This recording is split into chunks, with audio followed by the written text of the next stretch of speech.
तालीमी बोर्ड के तहत जारी 9वीं के इम्तिहानात का सिलसिला इम्तिहानात 23 मई तक जारी रहेंगे। पहला पर्चा कंप्यूटर और बायोलॉजी का हुआ। 9 अजला के 263 इम्तिहानी मराकज में पर्चा लिया जा रहा है। जामशुरो, मटियारी, टंडो लायर भी इम्तिहानी अजला में, टंडो मोहम्मद खान, दादू, ठट्ठा और सजावल में भी इम्तिहानात जारी।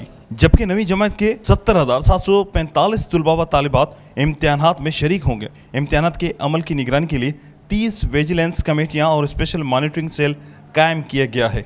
दूसरी जानिब दौरान इम्तिहान लोड शेडिंग न करने के दावे ही रह गए। लोड शेडिंग की वजह से तुलबा को पेपर देने में काफ़ी दुश्वारी का सामना करना पड़ रहा है। बढ़ती गर्मी के सबब तुलबा बिना बिजली के पर्चा करने पर मजबूर। इंतज़ामिया मुस्तकबिल के मेहमानों को सहूलत फराहम करने में नाकाम। 40 डिग्री में भी इम्तिहानी मराकज़ में लोड शेडिंग। इंतज़ामिया को चाहिए कि दौरान पेपर लोड शेडिंग का दौरानिया तब्दील करे ताकि तुलबा बआसानी पर्चा हल कर सकें।